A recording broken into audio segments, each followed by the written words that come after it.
Let's move on injuries to suck. happier things, which is Like the Golden State Warriors. hey, Guys. I'm higher up on them than I was. Yes. And you know what? Like, I just want to say, like, if you've been watching, the Golden State Warriors have absolutely blasted two teams in their first two games. What I did want to start this though, continuing on with guys that get traded that I hope to see succeed.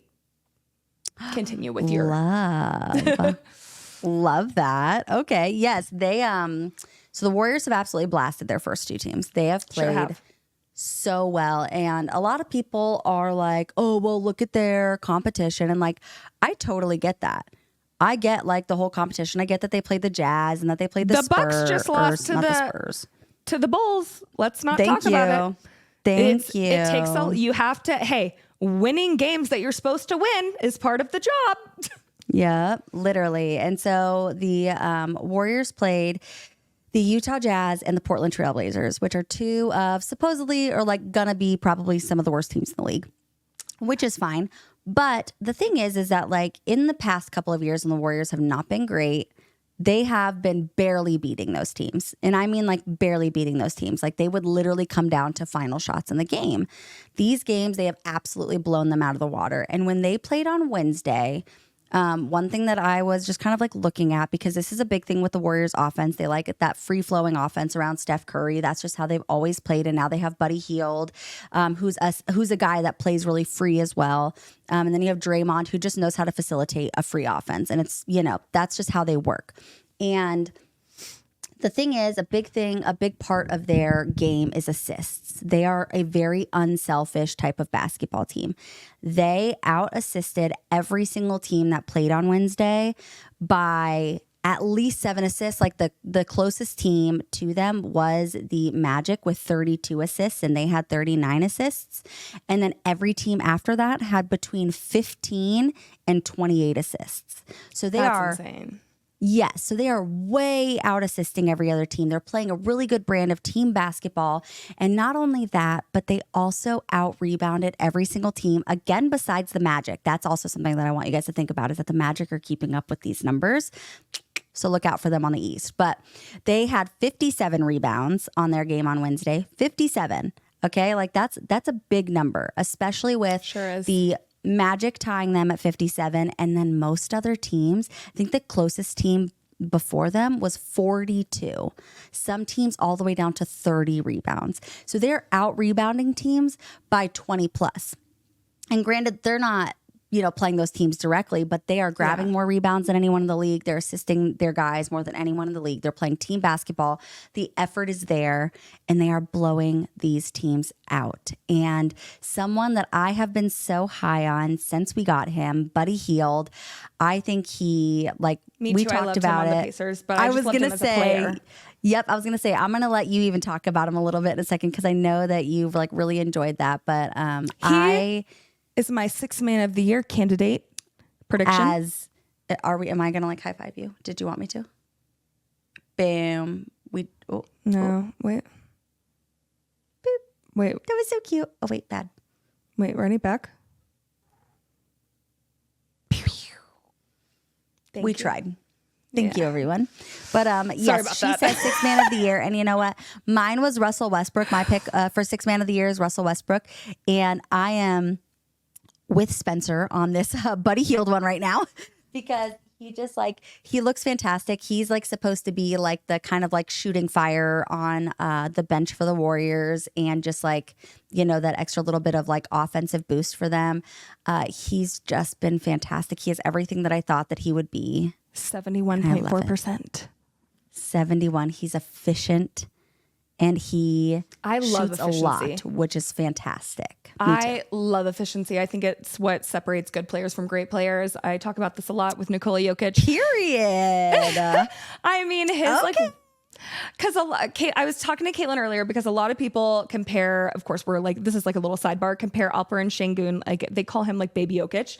And he'll get 20 points, 15 rebounds, but his efficiency will be 6 from 23. Jokic, like I think his worst game ever was like 6 from like 23 or something. I don't know. He had like his 2 worst efficiency games last season. Like his efficiency is absolutely insane. So I love efficiency. Buddy Hield was 10 of 14, 7 of 9 from 3. I love Buddy Hield. I am literally wondering every night why we don't have Buddy Hield on the Nuggets or any of the guards that were available.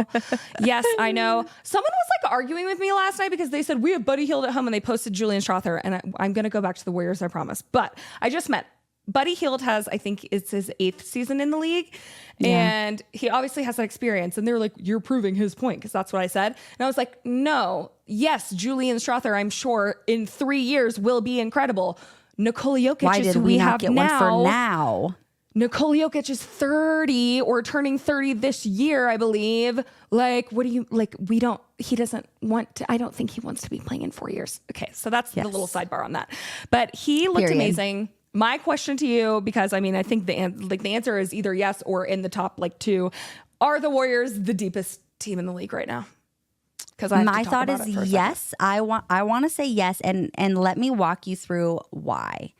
You and I have talked about every single one of these teams are playing their guys already between 36 and 42 minutes. All of their starters. You're going to say exactly what I have to talk about. It's so good. I love this game. Yes. So Steve Kerr currently has a 12-man rotation. That's my first note. 12-man rotation. Yes, I do too. I love us so much.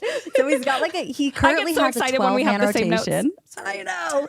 It's amazing. And it's like, this is something, am I getting emotional about a 12-man rotation? Someone get me out of here. Okay. Anyway, that's disgusting. Listen to these minutes, okay? These are the minutes that these guys are playing when they are beating teams by 41 and by 30-something, whatever they beat I think it was 35, what they beat the Blazers by. Buddy Hield, 27 points in 19 minutes.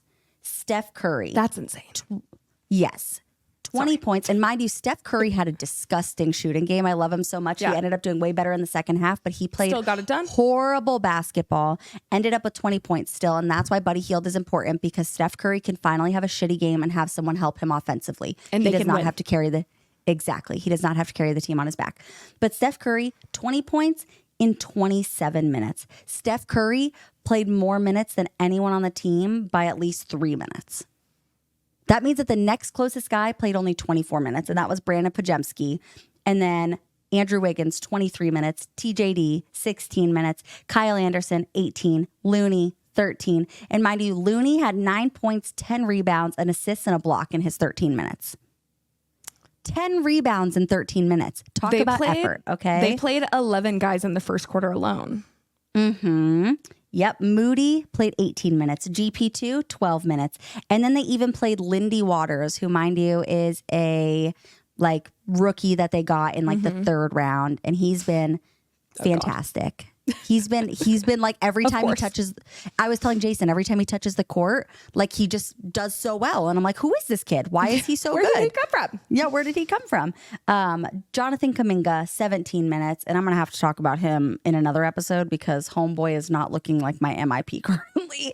DeAnthony Melton, 13 minutes. Guy Santos, 5 minutes. That is, I think that's 15 or 16 basketball players that they played in this game on top of just like their normal 12-man rotation. Not a single guy sniffed 30 minutes. Steph Curry played 27. And they won by 40. What's that like to have your best player barely have to break 30 minutes? I haven't seen it in years, Spence. I have not seen this since like... This has like never been a thing. Like Steph Curry has always been like the guy that everything rides on. And I was watching, he's barely sniffing 30. ESPN, and they were like, listen, on my like basketball camps, I don't even put 11 guys on a team because I don't want them to like not play at all. So Warriors obviously played 11 guys in the first quarter alone. This, I will have to say, is obviously not sustainable. But what you have right now is 12 guys that Steve Kerr trusts. And he can literally look at, and the thing is, I think, like, are all of these guys going to be consistently amazing each night? No, but I think he has 12 guys that you can look at any of them and be like, tonight is probably your night. Like any That's of them what I'm can saying. go off, which I think is just like Yes. absolutely incredible. The offense was so beautiful. I texted Caitlin because I was watching most of like the Lakers Suns games, and like when it was at the half, I switched over to watch. And I mean, the spacing, the offense just looked so great, so cohesive. Like the ball was popping. It was like I saw so many good just offensive sequences, and then like great like defensive sequences. To like, I love when you have back-to-back plays. So you get a stop on the other both floor, ends of the court. get like a fast break and for a three, So or good. it's just so beautiful to watch like a full play. You did everything. You you stopped the other team on the other floor, and then you shot over them and beat their defense. So It's so good. They just, they've been, and like I said, I am with all of you. I get that they played two of the worst teams in the league. I'm not like discounting that. But over the last couple of years playing those worst teams in the league, like I said, we would literally lose to them in like the last 30 seconds. We were losing games in the last 5 minutes of a game. A 15-point lead was not safe with this team. It didn't matter who we were playing. And now we are comfortable and we are deep. And like Spencer said, obviously like the 16 guys, it's not really sustainable. But do you know how like spry and healthy Draymond Green and Steph Curry and Buddy Hield and all these guys get to be towards the end of the season? Because they get to play all these random guys in the regular season, like in their super deep bench. It's incredible. And I'm high on them. I'm really excited to see them play I'm really excited to see how they stack up against like really good competition. I'm really excited for that. So especially I think shout out to them. I think what was so important about them, or is so important about them being so deep, is that the past two games, like the starters haven't really like started out on fire, or started off coming out the gate, guns a-blazing. But the bench comes in and they've been on fire. And then the starters come back in and they match their energy. So I don't think I've, ever said in the Nuggets existence of being a fan that the bench came out on fire, but so good for the Warriors. But Neither, and I have been a Nuggets fan for 29 years. So. I am much higher on the Warriors. I'm excited to see how it goes. Obviously, I think Steph, and Draymond and, Kevon Looney and all those people are such like good leaders, because you have to be when you have like 12-man rotations going out. Like someone in the locker room is going to get their feelings hurt, because obviously you can't sustain a 12-man rotation. They're going to have to cut it eventually. It's a 12-man rotation, and Steve Kerr said he's sticking with it. And like the thing that he didn't say was for now. So I think it, allows like, or it's important that you have people like Steph and like to keep everyone happy, because and that's why they said too, like Steph was saying, like the thing about the way that they're playing right now is that no one can have egos, because like I said, like even Steph is only playing 27 minutes. I'm sure Steph would love to go out there and play 40. I'm sure he would. This in his career, I'd love to know. He's probably like, oh yeah, you guys got it. You guys enjoy. Yeah. But like, I'm like, how cool I'm gonna have is some it more for like, slices. yes, like they were, oh my God, I think they were like so hyped. Like Kyle Anderson drained a 3 last night, and Steph Curry, it was like in the fourth quarter, and Steph Curry had his hoodie on and was like just chilling at that point. And he and the rest of the bench were just so hyped, because they're like, I'm not even tired at all. I'm watching my guys drain threes. I love when older, my hair's stuck in my mic. I love when older players, instead of like when they get older, getting like secretly butthurt and their ego bruised because young guys are coming up. I love when they're excited for young guys. So that's Steph Curry, man. I don't know why I I can't remember who it was in the NFL. Was it Saquon? I think it was Saquon Barkley was like a couple yards out from 200 rushing yards. I think it was last game. And it was, yep. He was 13 yards out. Yep. They asked him if he was, the coach literally came and sat him down. I know this is an NBA episode, but it's part of the point. It makes sense. Yep. The coach went up to him and said, I know you're close. Like, I want that for you. Like, but it's up to you. Like, we've got the young guy in. Like, do you want me to put you in? Like, we can get you that and then take you out. And he was like, no, let the young bulls like get it. And I let the young guys eat. And I freaking love that. It's so mature, like unselfish. I love unselfish players. Like, that's why a lot of the people I don't like in the league, even though I don't know them personally, I don't like their ego. I don't like how they play, because that's why I love Nikola Jokic. If he could not score a whole night, it would be his best night. So I love that Steph Curry is like letting all these guys just develop on his team. And he's probably like, man, we got everybody on here. And you know what? The thing that I love about him too is that like he literally always says this, like with Brandon Pajemski and with Lester Quinones last year, they literally follow him around like a puppy, and they're just like, what is everything Steph Curry does? And he lets them, like, he'll text them 24/7. Like, they'll be like, what does Steph Curry eat? How does Steph Curry train? Like, what does he do? I want to be Steph Curry. How long is your nap? Literally. Yeah. What's your pregame nap? Literally. Yeah. Like, and that's, but like he allows it, and he also embraces it. Like, these guys want to, like, they watch him warm up. That is a leader, the definition of a leader. Exactly. He wants his young guys to do well. He wants them to develop, and he's so happy to literally just like share his knowledge, share what he does, share any sort of insight. And that's like, again, one of my favorite things about him. That's why he's my favorite player. That is why I love him. I love who he is as a human.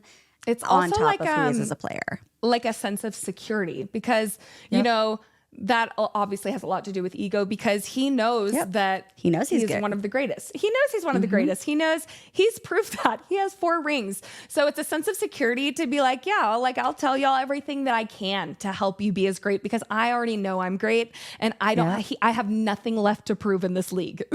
Yep, that's all he said. That's literally exactly what he said. He said, I'm literally playing for another championship at this point. That's all I want.